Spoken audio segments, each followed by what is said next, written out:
are going to be scored in the finals I market. saw that. I saw that was a pretty good common outcome when I was looking through some other ones. All right. Yeah. All right. So again, we work ourselves into it and let it feel natural a little bit. But why don't we just assume from this point on that we're sort of in show, right? Until, of course, we make that break. That's a phenomenal reminder for me to turn off all these dumb notifications that pop off all the time. So anyway, I guess we'll call this the beginning of the recording now. Again, this is not a show introduction. This is hopefully just to help Mac at some point from the Nosebleeds podcast, April 11th, 2018. Will Mosley, are you still is that the same hat that you wore last week? Oh, my God. It is, in fact. Oh, my God. Everyone is now wearing a beanie except for me. Mac's wearing a dumb. That looks like you're about to go rob a bank later today. So you may want to sort of back off that look when you're sort of broadcasting that out to people who are listening. What, you don't think I can rob a bank in this?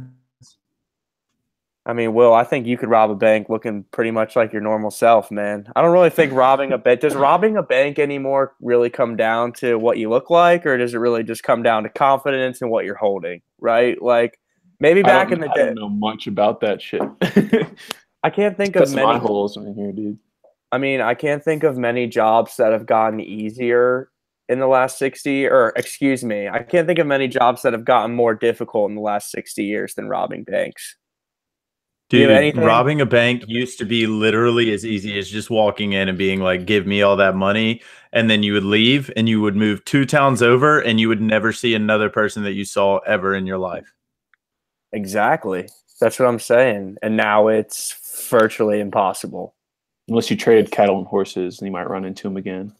Remind me what hat that is, Will? I can't read the text on it. Kansas City Chiefs. Oh, my hat? Willie Taco. A Willie Taco beanie. How does one procure that? They get a job at Willie Taco. You work at Willie Taco now? Yeah. I didn't know that. Yeah. No, I switched from Mello because Yeah. well, they won't be a sponsor of our podcast anytime soon, but fuck Mellow Mushroom. Well, I'll actually agree with that because I've had food poisoning twice in my life, and I guess quick story time here. So yeah, like I went on a first date with a girl who, of course, I'm not going to say like her name now, but I went on this first date in college at Wofford, and we went to Mellow Mushroom. I think Mosley knows this story. We might have even been living together at the time, Mac. We were living together at the time, Mac. It was the first weekend we came back from senior year. I went to Mellow Mushroom and I ate white pizza, and I'm pretty sure that the olive oil was grody as fuck, dude, because I got sicker than I have ever been in my life, dude. And not gonna that's bad. It was. I don't think olive oil has a pretty fucking long shelf life.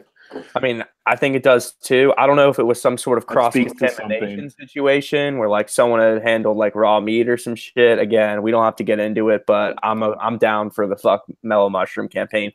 At least the one there, dude. I've been to other ones around that have been more decent. I think the one in Charleston's kind of okay, but I am not going to fight you there, man. That's for sure. Do you like Willie the Taco? Yeah. Like the food? Are you a fan of it? Yeah. Yeah, no, I really like the food over there. It's really well, like, they have really good prep guys in the kitchen doing really good work. The Cribbs brothers are really cool guys. I didn't know they were involved in that. That's their second restaurant. Oh, okay. That makes sense. No, so, they have Cribbs, Willie Taco Spartanburg, Willie Taco Greenville, and Freight Yard. Oh, damn. I didn't even know there was a Willie Taco in Greenville. It's amazing. Is it amazing to you how much that area has grown just in the time that like we've been there, or like since we started going there to where it is now? Oh, it's incredible. Yeah. It's such a better city already than it was when we were freshmen. Oh, it's incredible, of course. And I know you're talking about Spartanburg, but like seriously, listeners out there, like if you haven't been to Greenville, like that's a place that you should consider going at some point. Like that's not a terrible town to drink in for a weekend. Oh no, Greenville's fun, dude. I feel around it. Greenville's build up started like when we were like middle school probably. Because I remember when that area really started blowing up. It was like right around the same time Asheville like really started getting popular nationally. And they like kind of designed Greenville to be an entire park, almost like just a connection of parks throughout the city along Reedy River. So yeah, it's a beautiful place to spend some time. So, Will Mosley, first question on this Wednesday evening, April 11th, 2018. Is Tiger Woods still back?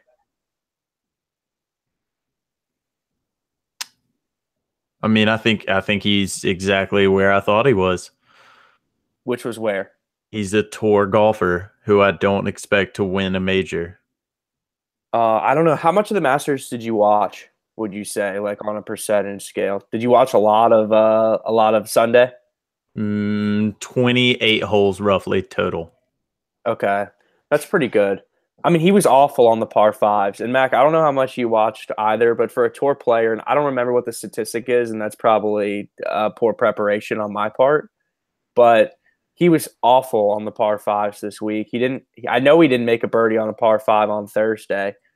And so, it was going to be really, really hard for him to be relevant. But to think that guy, I mean, Ricky Fowler shot 14 under for 4 days. That's a score that I believe would win the Masters almost every year, with maybe the exception of 7 or 8.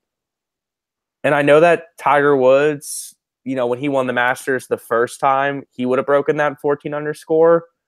But, dude, I'm not convinced that Tiger is ever going to be at that point again. I mean, he had a chance to get back to even on Sunday. I think that would have been a cool story. He got back to even on 17, and he hit a green in regulation on 18, and then he 3-putted. And I think that's, I think in a lot of ways that's sort of symbolic of the player that he is right now. He only hit the driver well one day, and that was Sunday. I don't think that's good enough. I know we talk about it a lot, man, and so we don't have to really get into it a ton, but dude, it's always like, it's sort of perpetually like frustrating to me how we cover this guy and how we treat this guy, because we had a conversation last week where we were all so excited, and I was one of those people, and I don't know if we've just gotten to a point where it's unfair to treat him that way. Yeah, I think there is a bit of like, as a sports fan, treating him like, having his expectations are just ridiculous, right? Like, who do we expect to be able to come back like from this long ass drought, this long time not being on this stage, and be able to like all of a sudden he's favored to win the Masters? I think that's just, I did say this last week, but I just think the expectation on him was amazing, and I don't think he's. And as you were saying to Will, asking Will, do you think he's back yet? I don't think he's back, but I still think I still think he's coming back. I still think he's making progress. I still think like he might not be back, but he's still making like steps forward as a player. And maybe he might in 6 months from now, who knows? Yeah. But I mean, yeah. I get that. I just question even if he comes back, Mac, like, is he ever going to get to a point where he's going to be able to post a number like that anymore? And I'm just not sure. Like, there's this ad on the Golf Channel that I think is really cliche where it says, "These guys are really good." That's one of the PGA Tour's mottos. And that's just factual, man. Like, these guys are really fucking good now. And I understand that Tiger Woods is a tour player. Is he going to win a few golf tournaments here and there? Maybe. Would it be cool to see? Absolutely. I just think Patrick Reed shot 15 under to win the Masters. And I'm not sure that Tiger Woods is going to be able to sustain that sort of performance for 4 days anymore on a golf course like that. And I understand that it's been 8 months since spinal fusion. And, he hasn't had as much time as everyone else to prepare, but I do question if he's ever going to be that good again. And then I guess the other thing I would say in terms of the Masters is, holy shit, like, Patrick Reed was incredible. Obviously, like, not the most popular champion in the world. And so I don't really think there's a whole lot to say other than, like, he won, he played exceptionally well, and it's probably something that we'll talk about for a minute now, and that's really it, right? Jordan Spieth was a couple shots here or there from shooting the course record and winning the Masters and having the biggest comeback in the history of the Masters. And so I guess like him falling short of that is sort of a story, but we could have spent a ton of time talking about that had it come through. The point is that Patrick Reed won the Masters, so good for him. And as far as I'm concerned, like I don't really have a whole lot else to say about it until Tiger comes back in a few weeks. Matt? As someone who doesn't watch as much golf as the other two hosts of this show, I feel like I noticed that even though Reed won, there was more press and hype on these players that didn't have the same performance he did as Jordan Spieth, Ricky Fowler, Rory McIlroy. Why do you think that is? Why do you think there wasn't it just wasn't as big of a deal for Reed to win it as some of these other players who came just short? Well, yeah, man, I think like there's a lot to unpack there. I mean, I think as far as like Reed is concerned, like he's just, for better or for worse, he's just not a well-liked person by both his peers and the people who watch him on TV and go to these golf tournaments and watch him there. And so I sort of think that general sense of support that you felt on Saturday and Sunday for players like Jordan Spieth and Ricky Fowler, and even a Rory McIlroy, who's not even from the States and is sometimes also not a very well-liked person in the golf community. You know, I think that support stemmed a lot from the fact that Patrick Reed isn't necessarily a people's champion, right? Now, on the other end of that coin, Ricky Fowler is probably the most well-liked golfer in the world currently. And I think that the sponsorship money that he brings in and his popularity with young people in the game speaks to that. Ricky Fowler is a phenomenal player. I think that he's going to win a couple majors when it's all said and done.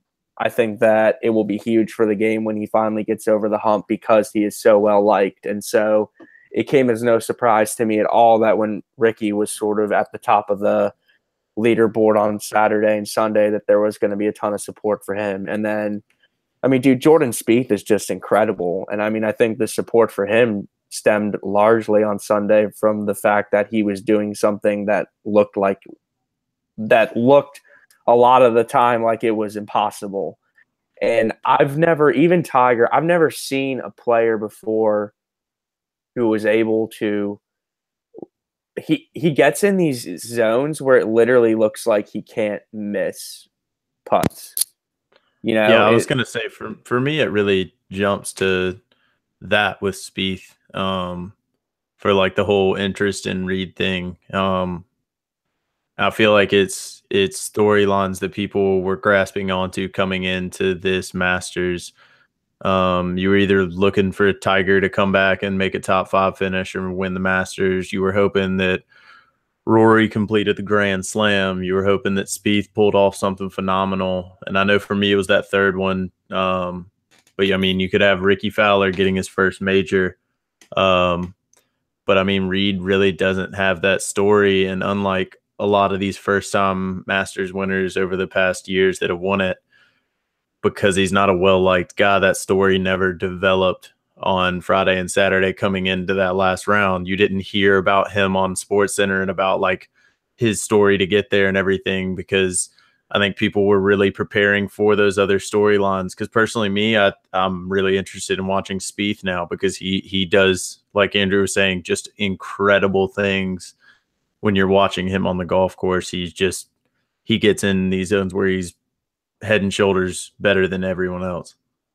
Yeah, for sure. And I think like you use the word story, and I think that that's really apt for like talking about golf. It's a sport that needs stories to sort of be relevant. And while I think that I guess it's interesting to note that Patrick Reed isn't well liked, and there's that interesting article where he sort of has, it seems like, a strained relationship with his family. And I know that the article doesn't really get into specifics, but I think it's worth noting that there's something going on there that seems maybe not typical, right? I think that's fair to say. But, there wasn't a great story there. And other than that, congratulations to Patrick Reed. I thought it was a pretty good golf tournament. But other than that, don't have a whole lot else to say about it. So we will move on, and we will be back. Cool. Now we can bring it back and introduce and just continue forward. Mac, I had like a 15-second thing there where I had a notification come up on my computer telling me that my audio wasn't synced, and so it stopped my GarageBand. But I've got it didn't go for long, I know, but we may have to use the backup for 20 seconds, and I'm sorry about that. No worries.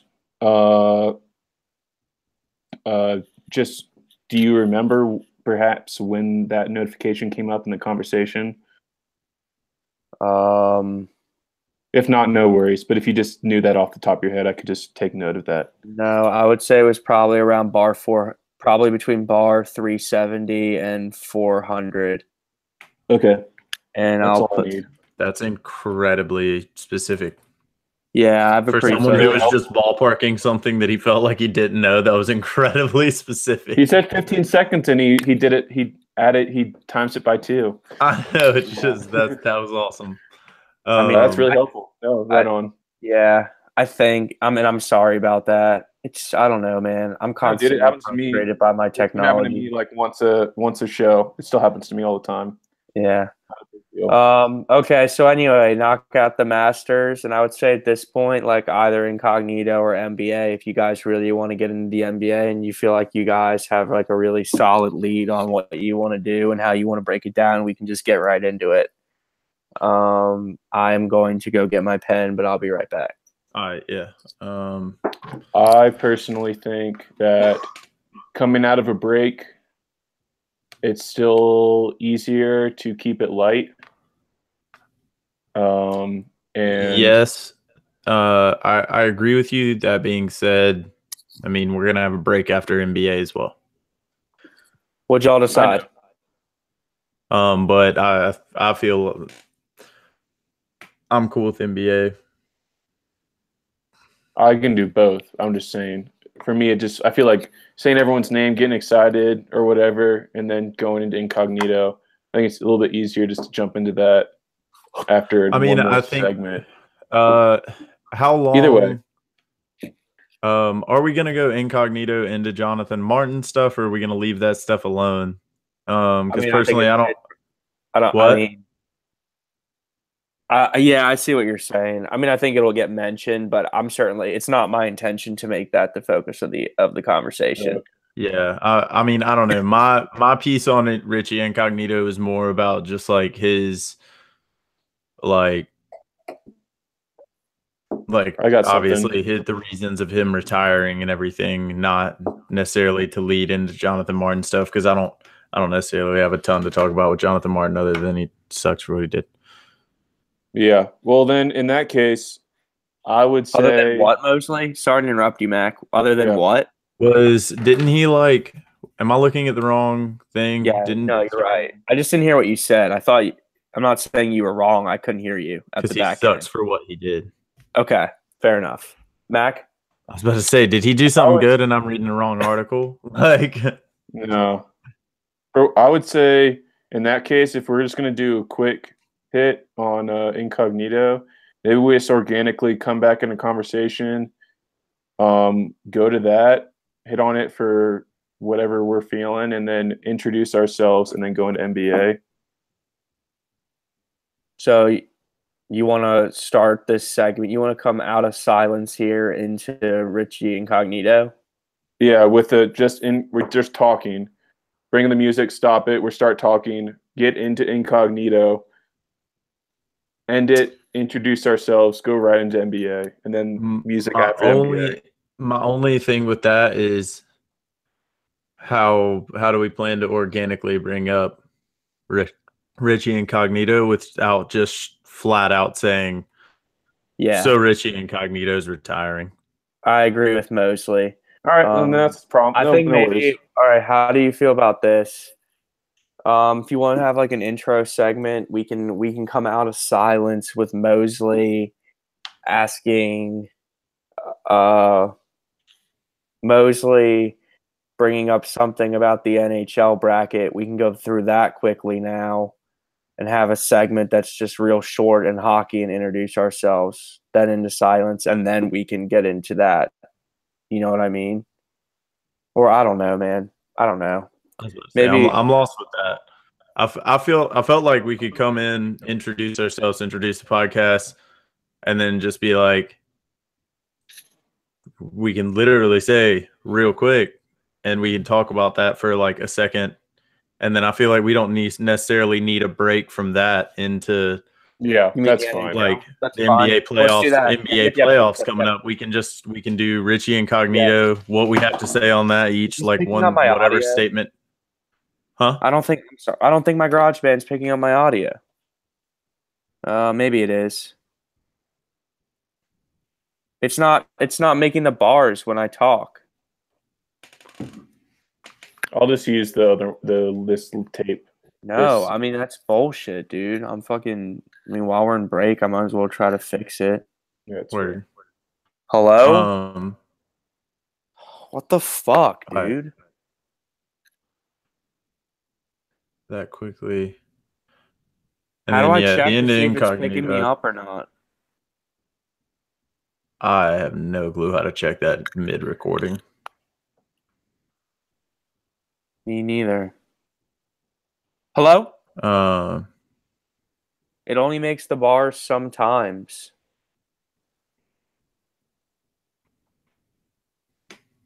I don't know. I'll just keep going, I guess. No, I'm sorry, Mac. I mean, I've got it recording right now, and I don't know why it would be doing that. Because my headphones are working. I can hear you guys, and you can hear me. No worries. I mean, you finished that other segment with the bars working. I'll use this segment from the YouTube Live, and if it comes up again and it starts working again, just let me know. I mean, I've got it recording, and I haven't stopped it. It's just like the white bars aren't. Yeah, no, that's happened to me. So, no, not a big deal. So what does that mean? Does that mean it's not recording? I wasn't. Yeah, it didn't pick me up when that stopped. When that started, I don't know why that happened, but it didn't pick me up when that started happening. All right, I'm gonna unplug for a second and replug.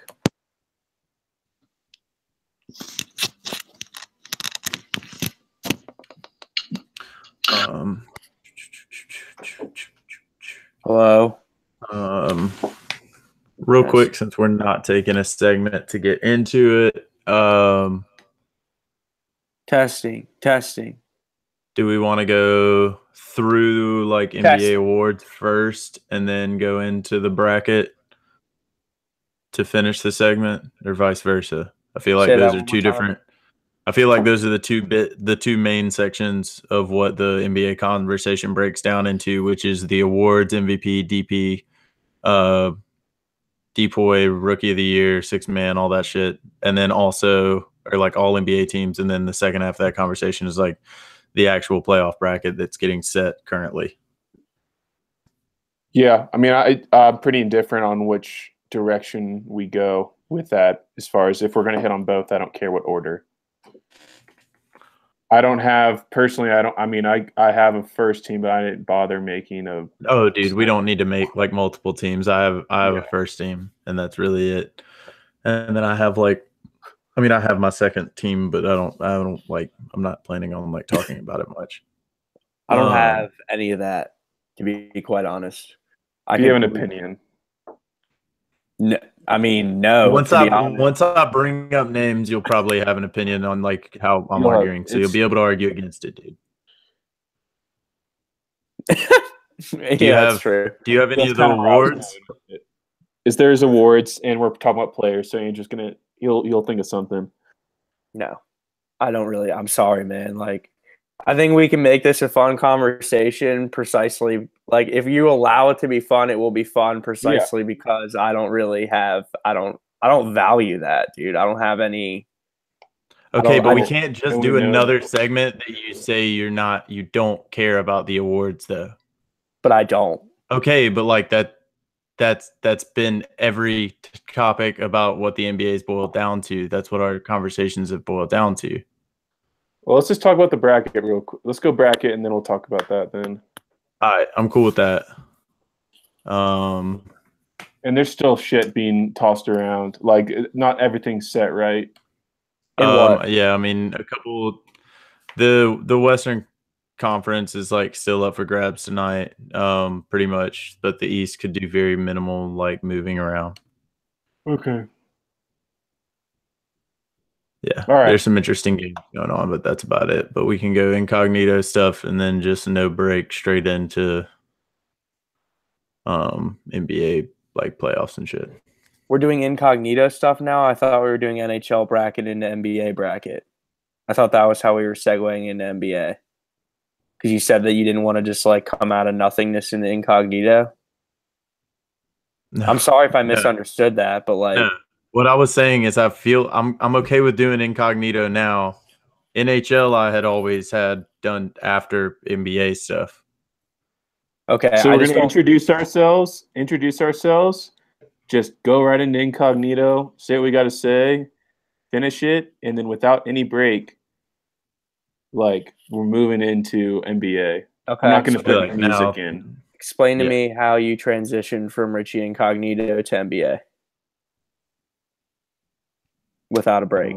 I don't know, but how are we gonna like put in Richie Incognito into anything that we have to talk about today? It's either going to be like before or after an NHL or NBA conversation. Okay. Well, we can just do it at the end then when we're doing rapid fire shit. I don't mind that. Okay. I think NHL bracket flows way more seamlessly into NBA than it does Richie Incognito. I'm cool with that. I thought that we wanted to do Richie Incognito early in the show. I'm cool with moving that late. Okay, so someone pull up the current scores right now in the NHL games because that's just a good way to get into that.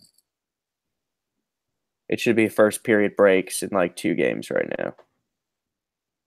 Yeah, it's the Battle of Pennsylvania and 0-0 Jets versus Wild, almost the end of the first, and then 3-0 Pens up on Flyers, end of first. Cool. All right, we'll take silence and we'll get an NHL and then go on NBA. How is it going, everyone? My name is Andrew Levin, and this is From the Nosebleeds Podcast. I'm here with my good friends, Mac Young. Mac, what's going on? Not much, man. How are you? I'm fine, dude. Will, what's going on, man? Doing well, man. How you guys? Still doing good. So it is finally NHL playoff season, and we're going to talk a little bit about the bracket now. So before we do that, Mac, a little update on the score so far. All right, so today we started the series for the Jets versus the Wild in the first round of the NHL playoffs. At the end of the first period, it is 0-0. And then on the other side, we got the Battle of Pennsylvania with the Penguins beating up on the Flyers 3-0, and that is the end of the first period. And that's all we got today, well, at least for right now. Then we got Kings versus Golden Knights at 10 o'clock Eastern time. Oh, that I actually might watch that. Yeah, I'm probably going to watch that for sure. So any opinion, Mac, on how your Blue Jackets are going to do this playoffs? They'll lose in the unfortunately. I just think the Capitals are too much to handle, even though the Capitals are have nothing to offer when they get to the playoffs. I just think that they are overall just so much more. They're a better team than the Blue Jackets, and they at least should win that series. Yeah, I agree. I mean, I love that about the Capitals, dude. I mean, personally, I'm a Rangers fan, so like we could sit and talk about how angry I am that the Rangers suck this year and that they don't deserve any consideration or really any airtime at all. But you know, I got your boy Oscar Lindbergh.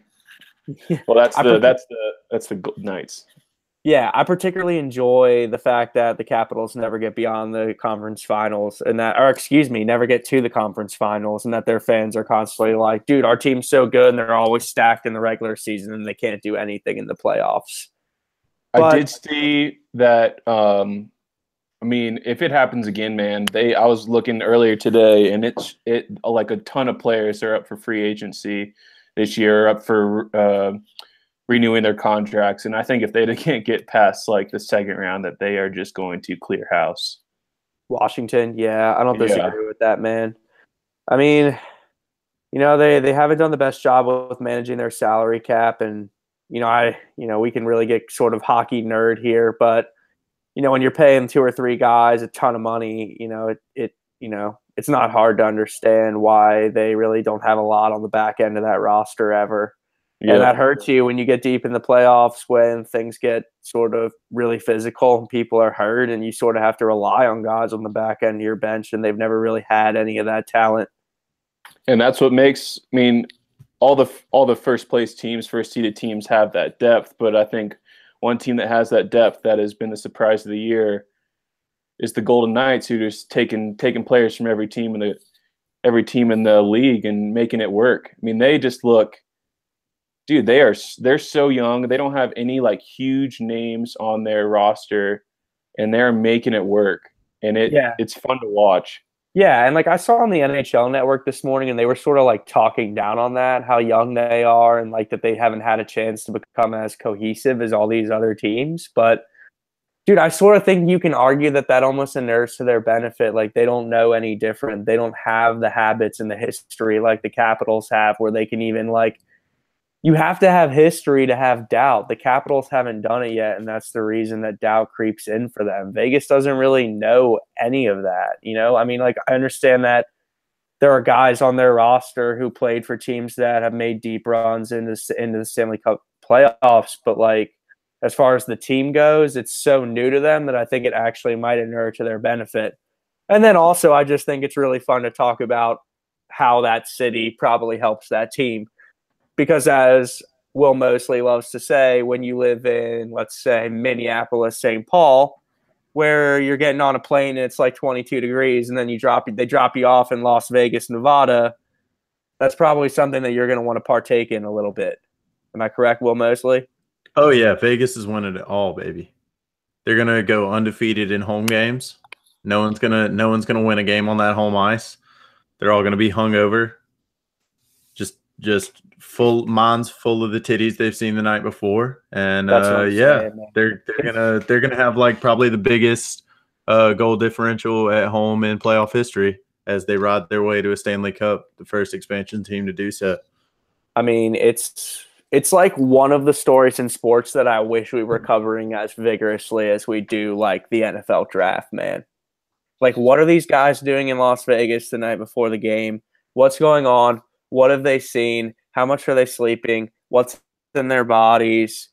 It has to be affecting performance. I would actually be interested in sort of looking into that. I don't even know how you could really look into that in depth, but it's something that I think exists for real.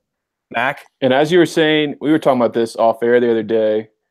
Like, I personally think once you're in the playoffs, like, players are in playoff mode. They're not going out. But as you said, and I think is true, these players might not be going out getting drunk, having face full of titties or whatever Will was saying, but they're still in Las Vegas. They're still in the bright lights. They're still around some crazy shit. And I think that I agree with what you said the other day, that might have an effect to someone who's in Columbus or Pittsburgh or these other cities, Winnipeg, that are just not used to that much going on and that much debauchery in one city.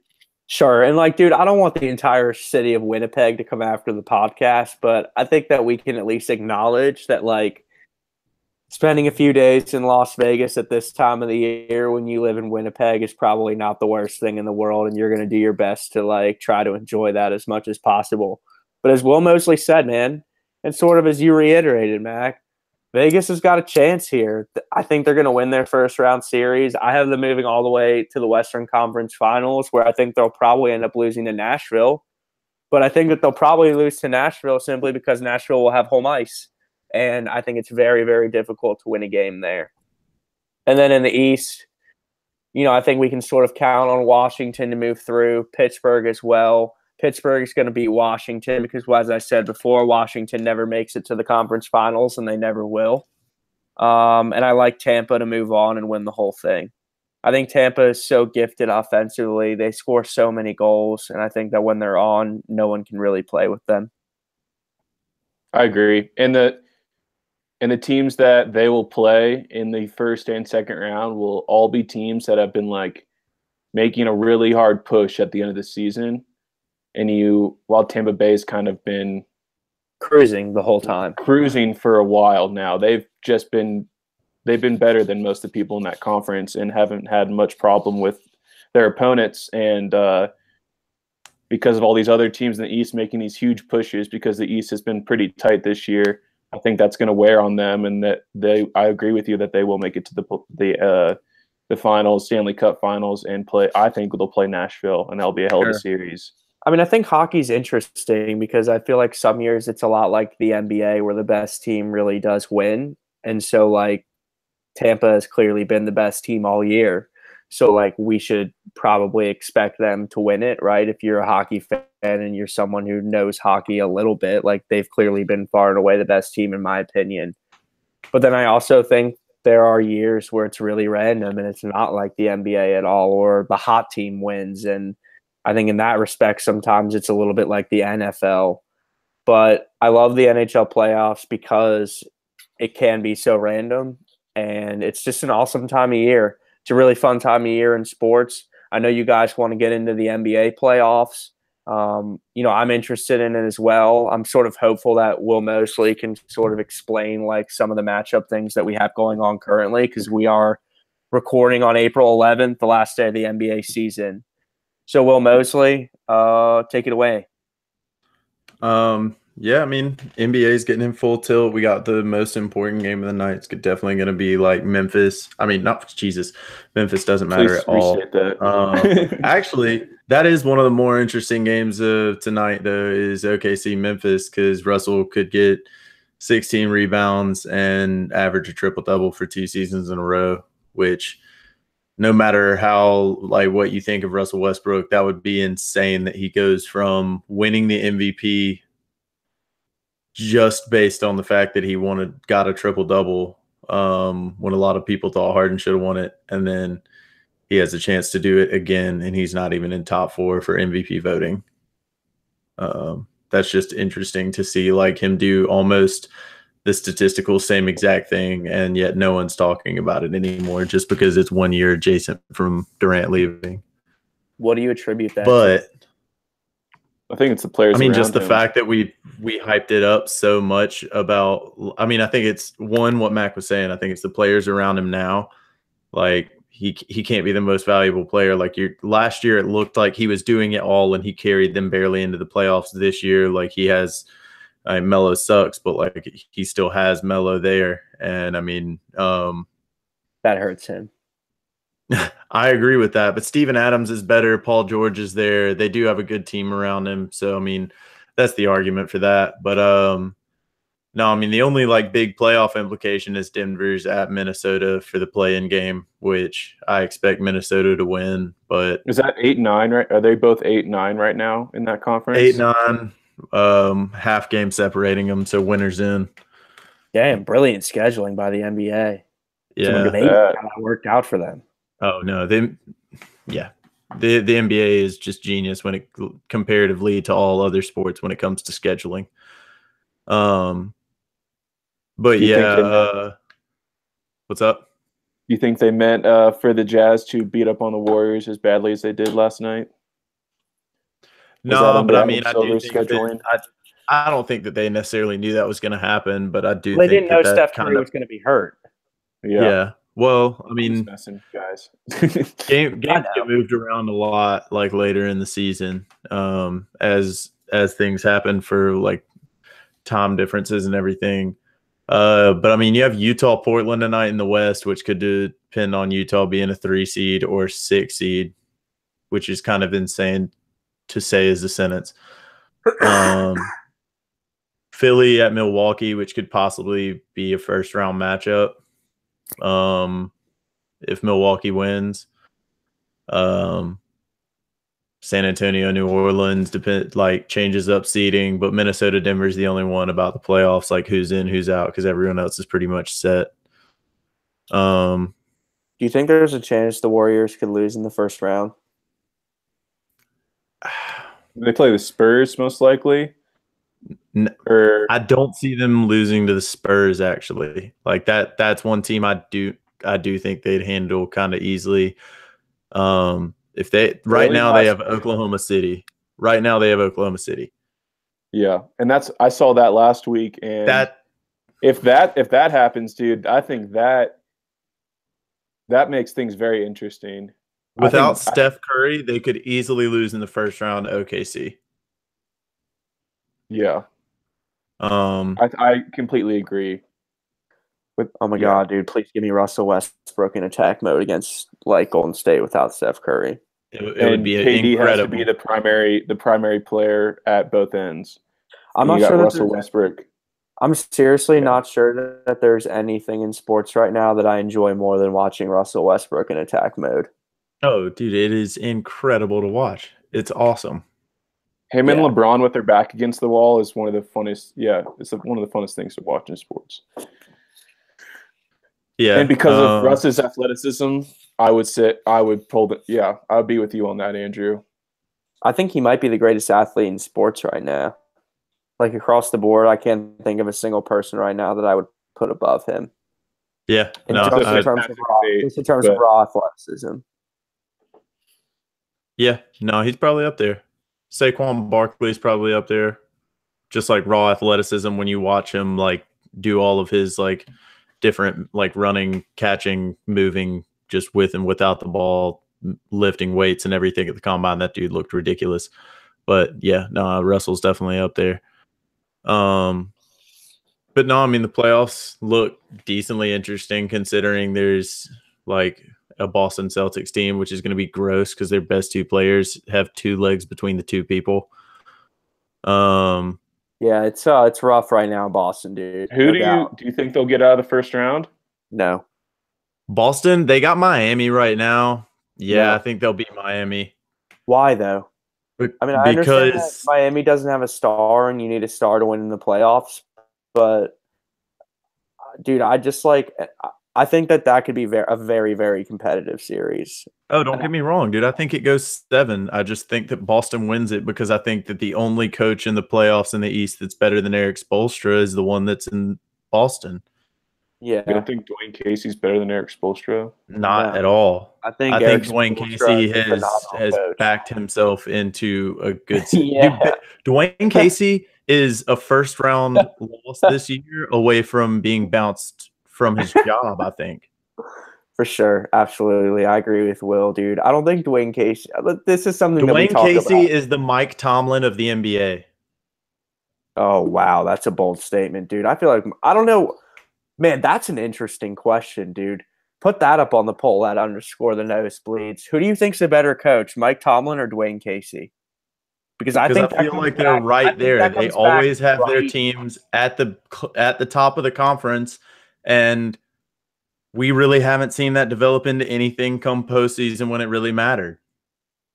That is an excellent question, man. And I'm willing to venture that that's going to come back almost entirely Mike Tomlin, and I'm not even sure why that is. Is that because he won a Super Bowl, right? I guess that's probably why. I mean, and he doesn't coach for a Canadian team. Oh, that's interesting. You think there's a Canadian bias? I think there's 100% a Canadian bias in the NBA because you don't get the TV revenues, so teams aren't publicized as much.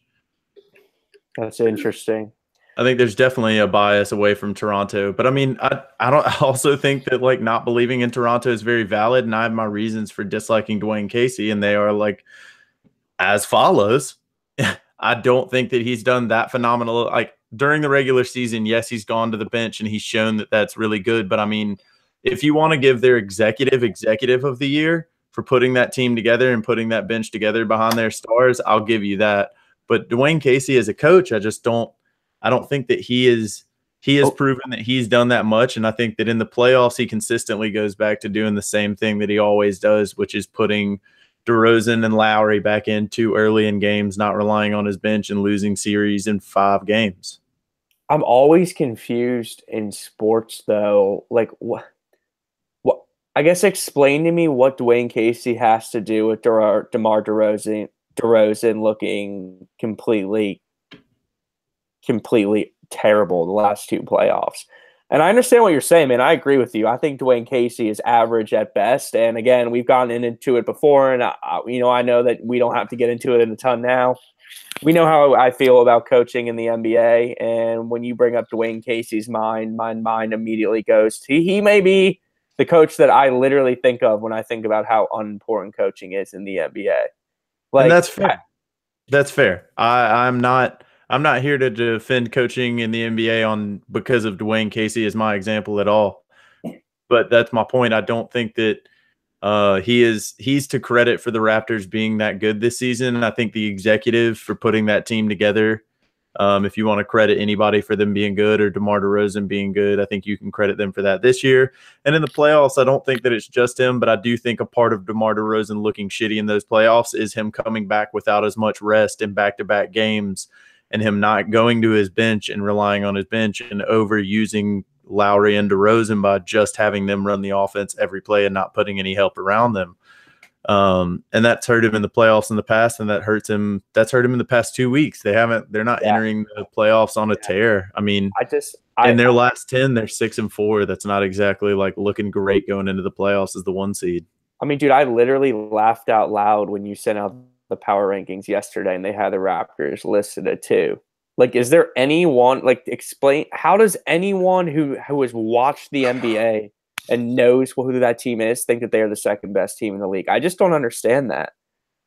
I don't get it either. And like you said, they do play their bench really well. But as far as star power, as far as scoring ability, as far as just like all the way down the list, that power ranking was incredibly confusing to me. I will say, I'm not trying to get back on the coaching thing. I want to get over that. But I just want to say this really quick. Kyle Lowry, before he went to Toronto, with every other team he's been at, has been viewed as like a terrible clubhouse like guy. Like, he has been disliked by his teammates, by the coaches, by the executives of every other team he's played with. I didn't know that. Dwayne Casey, oh yeah. But Dwayne Casey and the Toronto staff, as far as executive coaching or whatever, his personality, he's completely like changed. He's definitely like, he's grown a lot more in that system than he has in any other system. And I do think, I'm not saying he's the best coach, but I do think him dealing with that personality, dealing with DeMar DeRozan's personality, you have to give him a little bit of credit there. I'm not trying to get back on the coaching thing. I'm not saying he's a trash coach, dude. I'm just saying that I'm not giving him any credit for Toronto like making the jump from the second best team in the East this year to the best team in the East. Yeah. Okay. And I'm not gonna rely on him and their staff in the playoffs. I think Brad Stevens is a genius, but I think he has that first series win against the Heat in his back pocket. I don't think he has anything more. And I think if Boston has to end up facing Washington in that first round in the 7th seed, they're fucked with John Wall back and no Kyrie. Yeah, I agree. John Wall will feast without Kyrie. And I mean, even if Toronto gets out of the first round, if they have to play Washington or Miami, even if they get out of the first round, now they have to face Cleveland because Cleveland dropped to the 4th seed. So Toronto is not even going to make it to the conference finals. Yeah, I mean, I didn't understand that. It was something that I truly didn't really understand at all. I mean, you know, I guess like I understand that the Raptors have a lot of names and that I'm like a firm believer, and I know you guys are too, that like in the NBA, especially in the playoffs, you have to have a star to win. And I think that if there's any argument against a team like the Heat, it's probably that. As much as I agree with you, Will, that Brad Stevens is as good, if not better, a coach than Eric Spoelstra, I just think that what it comes down to is the fact that the Heat's best player is a rebounder.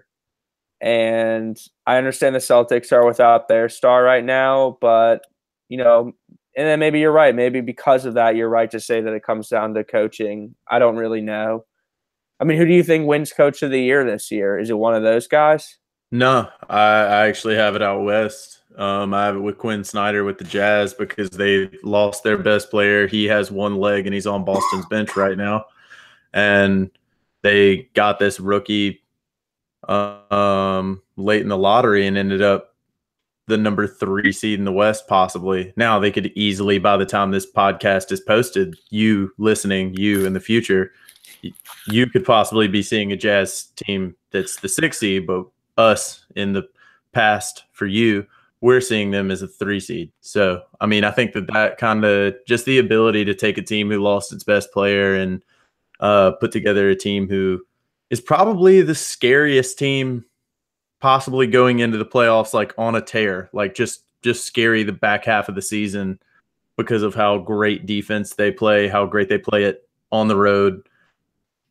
The fact that they have a defensive star who could win Defensive Player of the Year, the fact that they have an offensive star who's a rookie, who's got a lot of energy. And I think that all that credit really goes to Quinn Snyder for being able to pull that together in what probably looked like a rebuild year after Gordon Hayward left. Okay. I agree, man. You're definitely not – I mean, that program's had a phenomenal, like, back half of the season, as you were stating. It's crazy to think how much they've jumped. It's also crazy to think, I mean, not the same pace, but I think crazy to think how good the Trailblazers are this year. To me, I think that's interesting as far as like the top two have always been the Warriors and the Rockets, but in my mind, I wouldn't have put Portland at 3. I feel like Portland's been the 8 seed in the West for like 12 years straight. Exactly. So the fact they're at 3, I think speaks to something. I don't know, man. I would have put I think I still might put Brad Stevens just because I think he might be one of the best minds. Oh, I mean, he got what, 15 new players? Oh, yeah. It was incredible, dude. I mean, the turnover for that team was I mean, it's insane. Insane, dude, for sure. Who was on that team like 3 years ago? Crowder. Who's on it now? Who's on it now? Almost no one. No one. I mean, I think it was literally like Will said. I mean, I'm not even kidding. It was 13 out of 15 active players on the active roster that moved around in like a 3-week span during the offseason. Yeah. It was incredible what Danny Ainge did, and I actually have Danny Ainge as my executive of the year, just for all of those moves that he pulled, like bringing Kyrie in, not having to pay IT, dodging that whole bullet, and everything. Like, I think he did a ridiculous job hitting on Jason Tatum. Now, Jaylen Brown looking like a hit from 2 years ago. I got him at that. And then, I mean, I think MVP was pretty easy this year with Harden. Why? Just because the MVP is all about storylines. I mean, you can make the argument for LeBron that you make every year, and I originally had LeBron written when I started making my list, but you can obviously make the argument like this team got minimally better, and they did add like Chris Paul, who has had a phenomenal season anyway. And I get like LeBron shook up his team. I just don't think that LeBron will get it. And so I think that it's pretty easy to like predict that Harden's going to win it. Yeah. I mean, I think he is going to win, but I know I'm a Cavs fan, but whatever. I really think LeBron James should get it. I think it minus like the points per game. I think he leads Harden in all other like stat lines. As far as overall points for the year, rebounds, assists, field goal percentage, 3-point percentage, minutes played, games played, how many triple doubles he has. He leads him, steals. He leads him in all of that. I can't believe I'm about to say this because I never thought I would be this person ever. But like, doesn't it matter a little bit that Houston is like the team? His team has been brilliant this year. Yeah, and that's why I think it probably is going to James Harden because his team has been outstanding. Because I think there have been years in the past where LeBron James has probably reaped that reward also, where his team was really good. I mean, dude, Mac, of course LeBron is the most valuable player in the league. But like, you can't give it to him every year, right? But they haven't given it to him in a lot of years. He only has like how many? He only has 2 or 3. No, I think he's got 4. He's got 4. Yeah. So they have given it to him a lot, dude. And he's got 4 of them, man. I don't think I understand that he voted for himself. I think that's a really, really funny storyline that just sort of really amuses me. But I think it's hard. Protege did the same. I mean, shit, Steve Nash has 2 MVPs. Oh, it's Hell, ridiculous, dude. what? It's ridiculous. LeBron James is only Shaq's 2 got times one. better than Steve Nash. It's amazing. Like Kiss my ass. I don't even know that it's possible to pull up the list, dude. But dude, look at the players who have won more MVPs than Shaquille O'Neal. Or no, excuse me. Like look at the players who have won less MVPs than Steve Nash is probably a better way to put that. But like that's Steve Nash. Those 2 MVPs that he won in a row, like that's got to be that. Yeah, that's always. He knew how to pass though. You see, he knew how to pass though. Okay, yeah, I understand. He knew how to pass, and he was white, dude. And he was white, so that helped him a lot. A flashy white point guard. Yep, absolutely. And might as well get one to Jason Williams.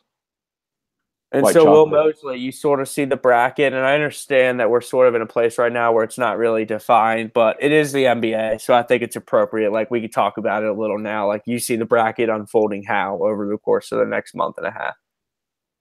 I got the 76ers and Cavs meeting in the Eastern Conference Finals with the Cavs coming out in 7 games. That would be an incredible series to watch. Yeah, no, I think it'll be phenomenal.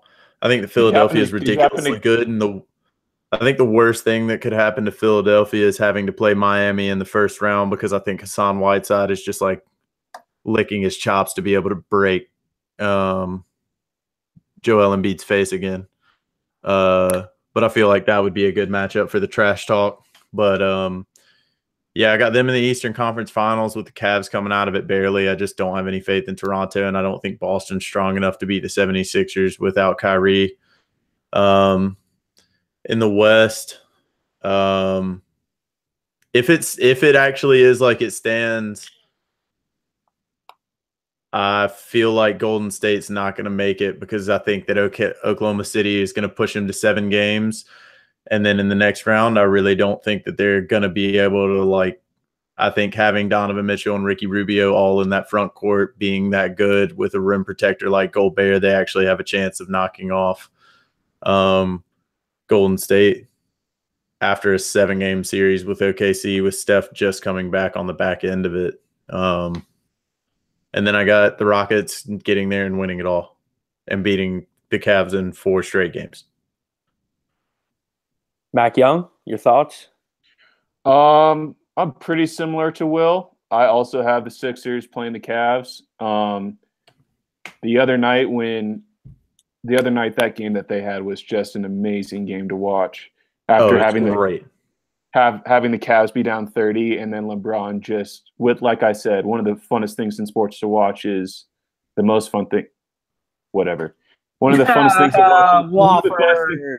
What a great advertisement for Wofford right there, dude. One of the best things to watch in sports is Russell Westbrook and LeBron James with their back against the wall. And we saw it in that game. We saw it in that last game, and that was amazing to watch. And they almost came back and pushed that into overtime. So I think that as a series is going to be tremendous. Agreed. I agree with Will that I still think that the Warriors will make it to the conference finals. I do think Houston pulls ahead, and then I think that it's 4 or 5 games, and they just wipe the floor with the Cavs. Yeah. What do you think? I mean, I like Houston as well, man.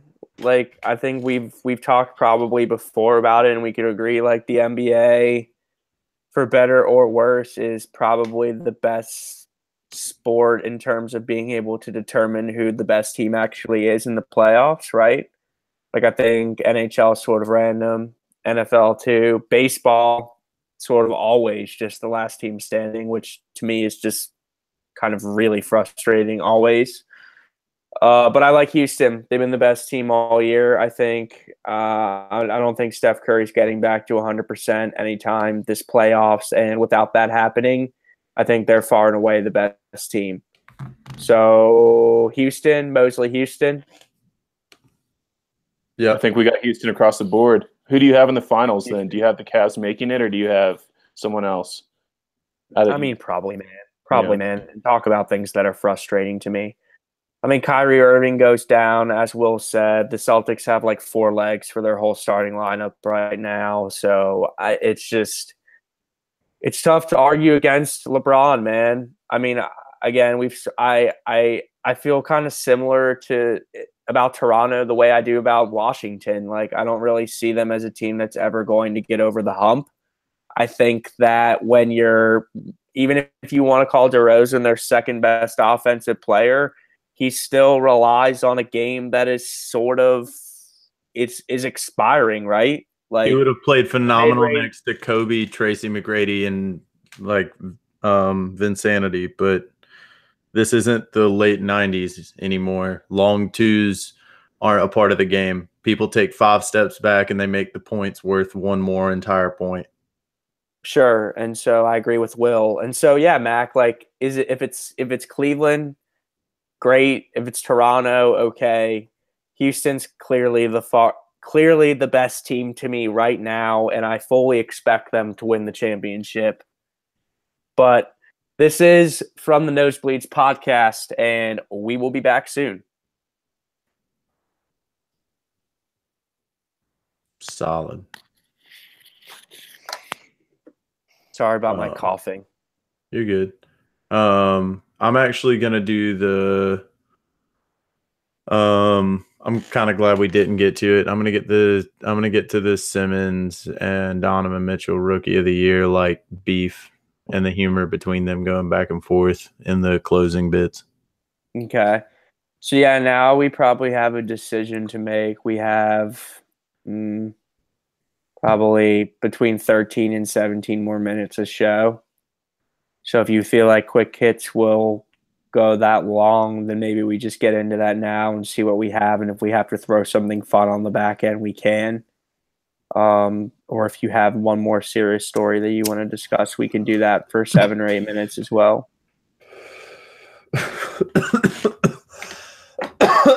I don't have that ad is for marijuana.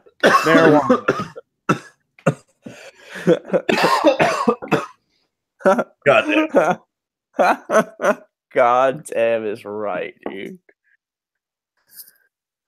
Oh man, what a life. Should put a bloopers at the very last 15 seconds at the end of the last song to just see if people continue listening. How many coughs we have throughout the show. Just random marijuana consumption. Andrew yelling at his garage band, me coughing like what the fuck, dude? Fuck. Oh, that actually would be something to randomly sneak in once we had once we develop a listener base. If we tucked random things like that at the very last 10 seconds of the episode after the last song. Did you guys, I know you guys saw it, but do you agree with that? What I said last night after we got off, that begin to think about just how we can propel ourselves forward, kind of setting goals. Yep. Because we have never ever talked about goals, what we are, what we want to become, stuff like that. No, I think something more than just 3 guys talking twice a week. I agree. I think maybe Tuesday we can sort of begin to have that conversation. But I think it's time. I think that we have a process now, and that process works for us. And so now that we have that process, we can begin to sort of, I think we have now afforded ourselves the time and space to go and think about those other things. So I'm certainly excited to have that conversation. Me too. Yeah, no, I'm be right back. I'm in agreement about it. I think we can really get into it Tuesday. I do think I might possibly still approach. Or I'm definitely going to still approach, but I might. It's fuck. I'm gonna talk to Chris and his brother. Yeah, do they have? They've been I see them post shit all the time. Yeah. And they actually have a couple people from Watford that post shit. So. Yeah, I was about to say, I know we're not there yet, but I do have a boy who writes about sports and does sports color commentary for college sports games, and he's East Coast guy, has that type of view on teams. And I also have a friend down the road. Well, it's something to definitely talk about Tuesday. I follow the line that you're on, Mac, and I actually am in agreement with it. I have an idea for it as well. What are y'all talking about? I was talking about contacting Chris and his brother who do that Front Porch Football blog.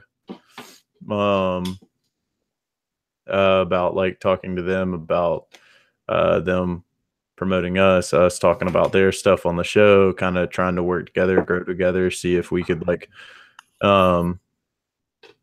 get something working with them, just at least a professional relationship. Sure, I understand what you're saying. But yeah, so I feel like with closings we have enough stuff that we could kind of go ahead and fill up that much time. I mean, the Donovan Mitchell, Ben Simmons shit I can talk about. Mac, obviously, you said you just want to mention the Humboldt stuff. I don't really have much about that.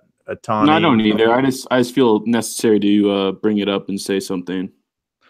I know, Andrew, you wanted to talk about Shohei Ohtani. I'm cool with. I could carry a couple like minute or two on that like topic. That one's reasonably interesting. Humboldt, I think, is obviously interesting. I'm just kind of with you, Mac. Like, I think it needs to be mentioned, but I don't really have anything more to say about it other than it's really sad and it's really awesome to see people like.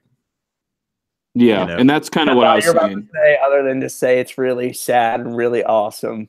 Period. No. It's really sad and it's really awesome that people are like doing all of this for it. And yeah, I'm down with that. I'm down to just get into that if you guys want. But I got Ohtani, Humboldt. You wanted to mention Incognito here. I think we'll do. Yeah, I just think Humboldt should be last. The Rookie of the Year shit, and I know Mac has something to say about like how that's shaken up with like people's arguments on either side of it. Cool. So why don't we break? I'll bring us back in, and we'll just sort of hit on those things and see where that leaves us time wise. I think. What do we want to like order? Go ahead, Matt. I was thinking about order. I just think Humboldt. I just like to just kind of close on it. Yeah, so, that's fine. We can do Humboldt. I think that's good. I think a good opening is. I think I can close the show from there. Or if we kind of want to open it on Incognito and then do. I think we should open on Rookie of the Year because we just talked about NBA. Yeah. All right, I'm cool with that. We open on that. I can bring us in and ask you first. I can be like, Will, you first, and then you can start with Rookie of the Year. Then we could talk about Rookie of the Year. Then Will, at the end of that, it will be your responsibility to transition the conversation to me to bring up either Incognito or Ohtani. Okay? You go Rookie of the Year, and since Ohtani's a rookie, I don't know. Right, something like that. True. I'll go with that. Thank you, Mac, for the suggestion. We'll hit on the other one, which is Incognito. That will, I guess, be mine. And then, Mac, we'll let you close with Humboldt. Sound good? All right. Yeah, give me a second to just get some stuff in front of me about the Rookie of the Year shit and everything. Just 2 seconds.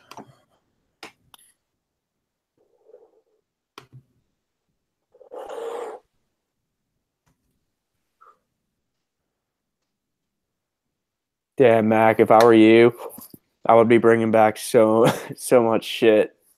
Oh, my God. It's ridiculous. Like, the penalty it's a felony, first off, but I'm thinking about it. It's just if you get caught, and they have a lot of checkpoints on the Kansas border. Oh, yeah.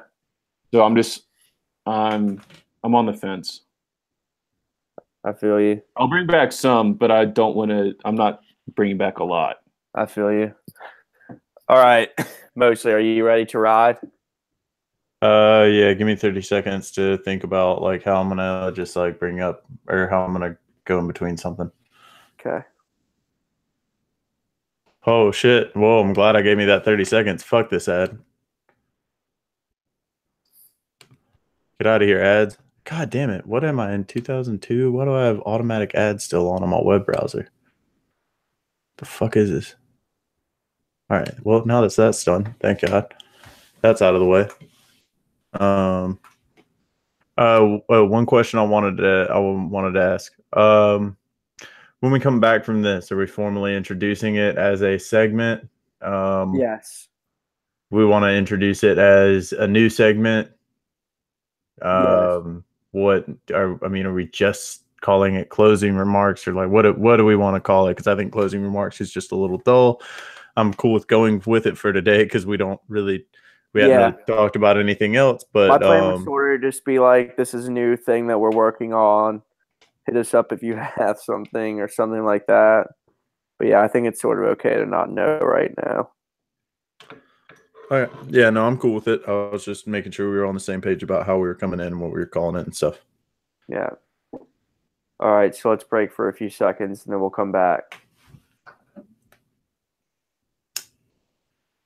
Oh, is he going to cough again? There we go. Pressure's on. Pressure's on as he shakes his head no. Are you still holding that in? Are you going to exhale before I bring us back, or are you just... Bring us back. Let's get it. Come back from break and I'm holding my breath.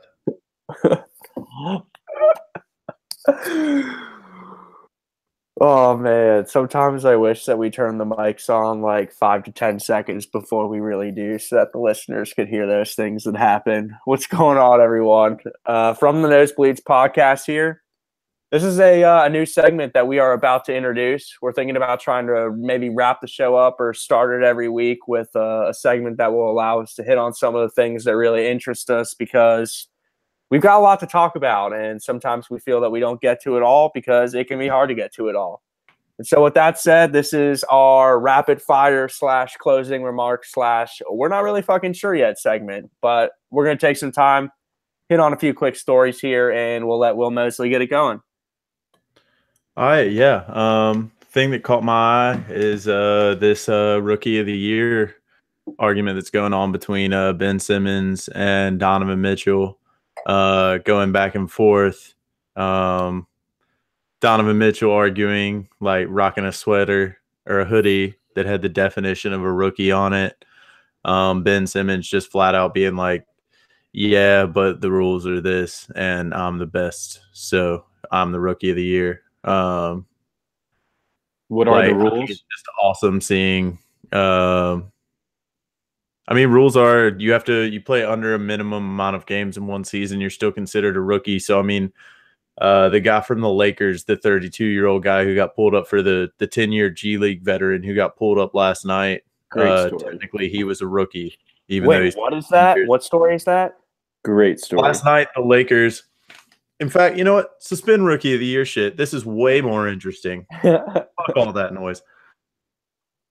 The Lakers last night pulled up a 32-year-old 10-year G League veteran to play in last night's game. He went like 6 for 8 and scored got the game ball from Luke Walton. They lost to the Rockets, but they were playing the fucking Rockets. Was it their last game of the season? Yeah, I think. Did the Lakers play tonight? Pretty sure they have one more game. That is really cool. Yeah, he got pulled up. Andre Ingram played for 10 years in the G League. He's played 384 games in the G League, second most all time. Damn, that's ridiculous. That's awesome, dude. Good for him. Good for him, man. Yeah, got pulled up for the Lakers, ended up shooting like 6 for 8, and going off. And he'll probably get a contract next year to be like on the full-time NBA roster, which is great. Yeah, at minimum he's going to sign one of those 2-way contracts next year, and he's going to continue it out through make a couple years career. Because the advantage for him is it's not like he's a rookie and he's never he came on the scene, his game isn't really known, and he's technically still in his physical prime. He's on the back half of it, but technically your defined prime is 27 through 33 or 32 or something like that. So And then there was another thing I thought from that night that I thought was really interesting, and it's like all these other guys that he plays with, especially being with the Lakers, a lot of them were first-round picks. A lot of them had that whole like buzz when they got picked during the draft. But this guy never really had that opportunity. So like his like walk up to the stage to like shake hands with the commissioner was kind of like yesterday he walked into the stadium like with his whole family, while most people kind of walk in like with their headphones in, walk by themselves, single file, player by player. But that guy walked in like after the players walked in, like with his wife, with his 2 children, and then before he like went in, he had a long talk with Chris Paul, which I can imagine was just like such an awe-inspiring like type of moment. So I think dude. I mean, that dude's been making like $35,000 a year and having to fly all over the country for half of the year for the past 10 years. Like, incredible, man. What a cool story. But back to Rookie of the Year, Mosley, just to wrap, like your Rookie of the Year is? Ben Simmons, because of the rules that set up the way they are. Mac had an interesting point earlier when I was talking to him about maybe the rules shouldn't be that way. But, I mean, they are set up so that I don't know. I don't think you can blame him for being injured for a year. This is the first year that he's played. He's a rookie. I don't think you put any blame on Ben Simmons. He totally deserves it with how everything is the way it is currently.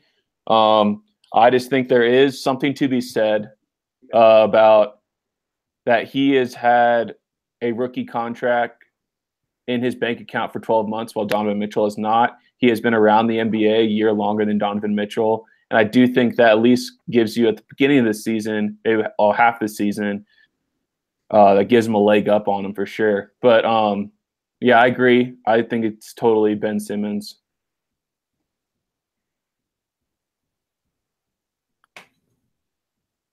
Yeah.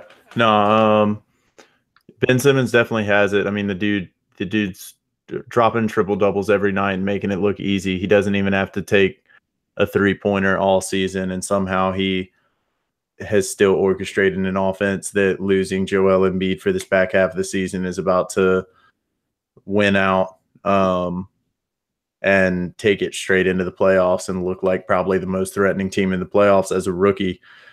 Which I think there's something incredible to be said there for in the NBA right now. We're looking at both of the 3 seeds in the Eastern and the Western Conference led by rookies going into the playoffs. You see the 2 Rookie of the Years being the best player on their teams for their respective teams and pulling them to where they weren't expected to be, either of them, in their first round. I mean, I think it's really awesome to see the entire NBA rookie class doing that. I think it's just good for fans of the NBA going forward. And I think one of the great things about baseball fans going forward is something I know Andrew wants to focus on, and that's a rookie out west who's making a big deal. I mean, dude, did you see how much his rookie card sold for the other day? Did you see that story? Over $5,000, right, Mac? Something like that? 6,725. That is absolutely absurd.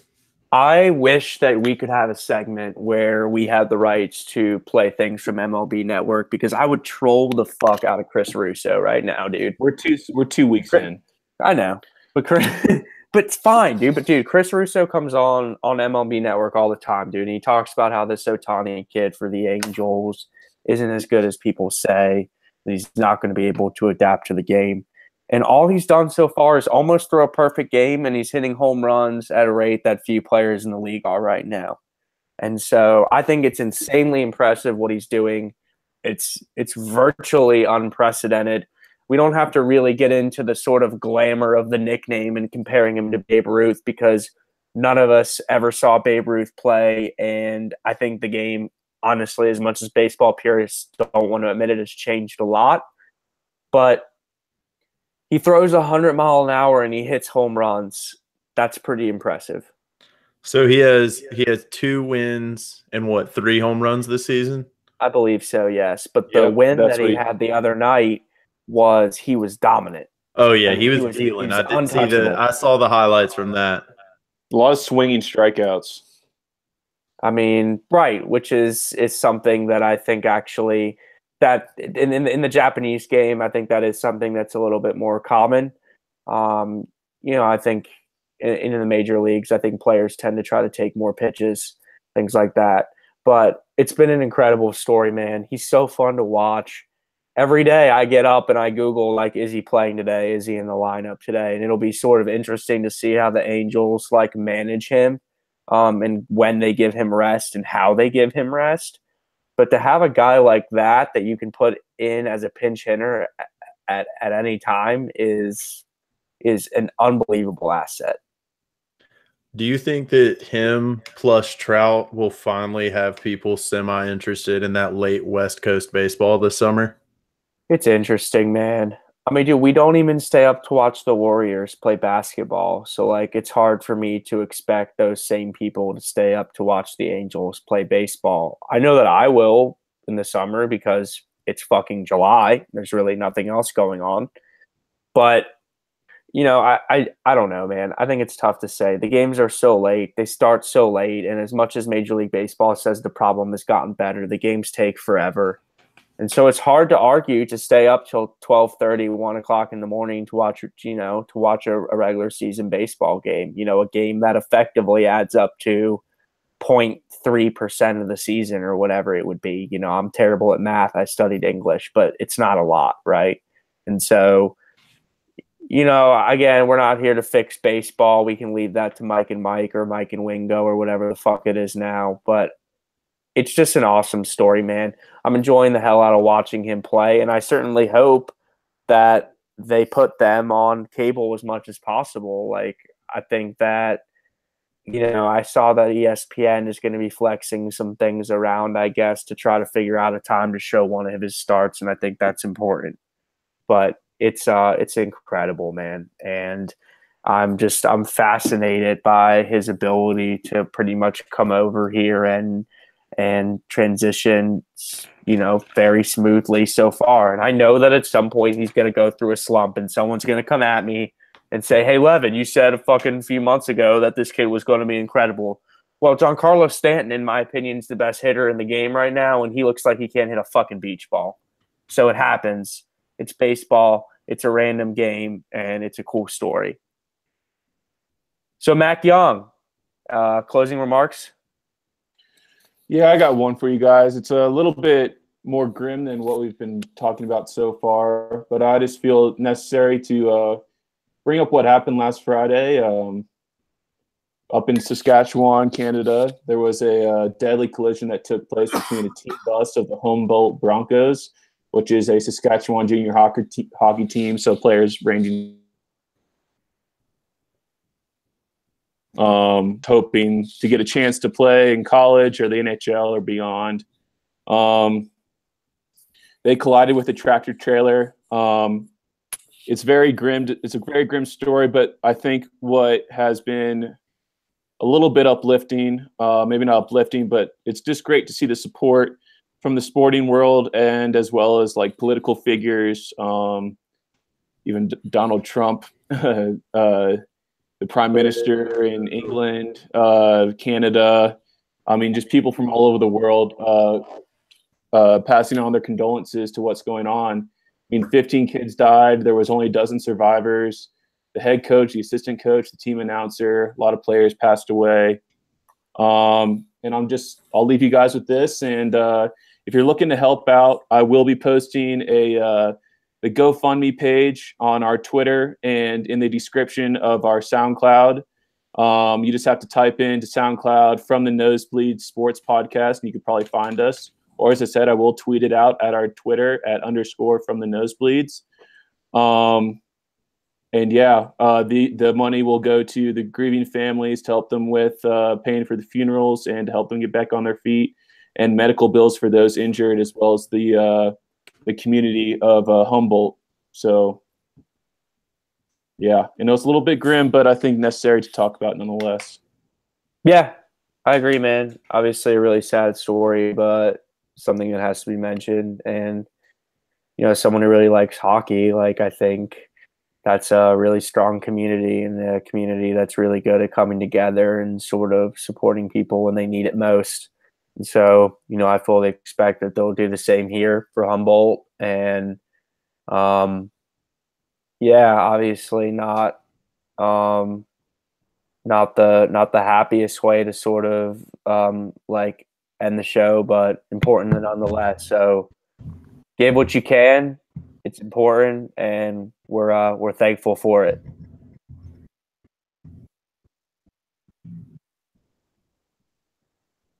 All right, so that was good. That was just an uber grim way to end the show. So I don't know if you want to come back for like 3 or 4 minutes and do something real fun, or like one more quick hit or something. I know we didn't get into incognito. If you just wanted to sit like that, that's fine also. I'll defer to you guys. I mean, I think we could let it go like that. I mean, I agree that the subject matter in general for the last topic was like a little grim to hang it on, but I think the fact that I think mentioning the link that'll be in the SoundCloud, that'll be in the Twitter, that for the donation thing gave it enough of a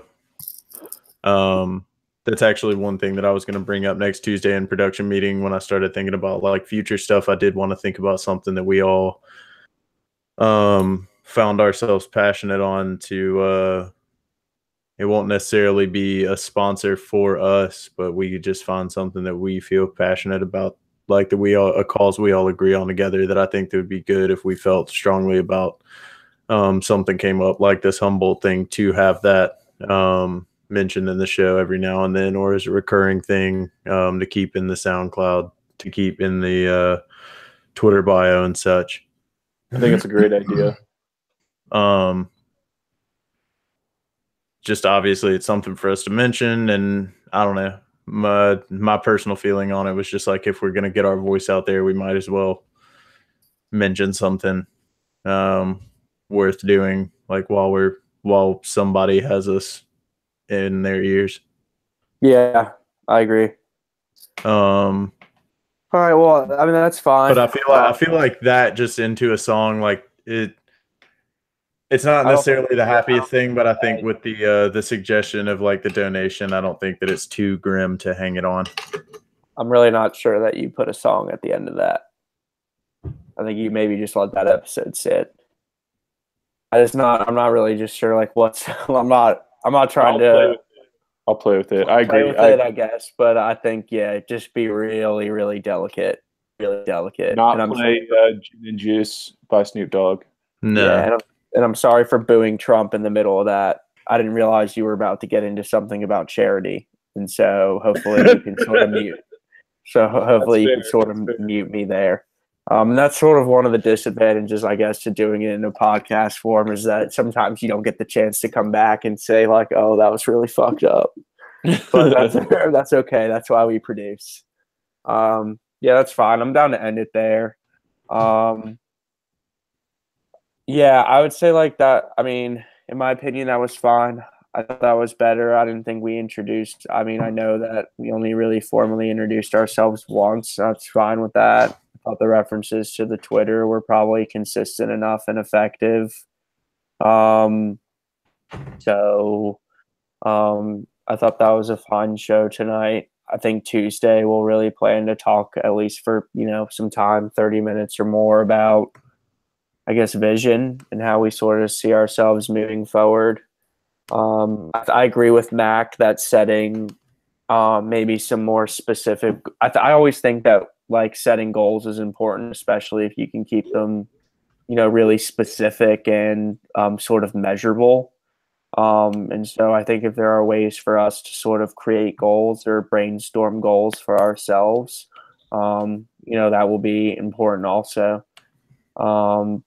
But other than that, I don't really have a whole lot to say for tonight. I thought it was a good show. I thought everyone was well informed, and Anything else? I'm just gonna say this because I might attach this to the end of my segment. So I'm just going to close it, and I don't know if I'm going to add it on, but I just want to say something real quick. And this is from the Nosebleeds podcast. I hope you all have a great week. Okay. I might add that in. Okay. So yeah. Other than that, though, I thought that was fine. Mac, I'm gonna bounce this right now and get it off to you tonight. I won't forget in the morning. Other than that, I'm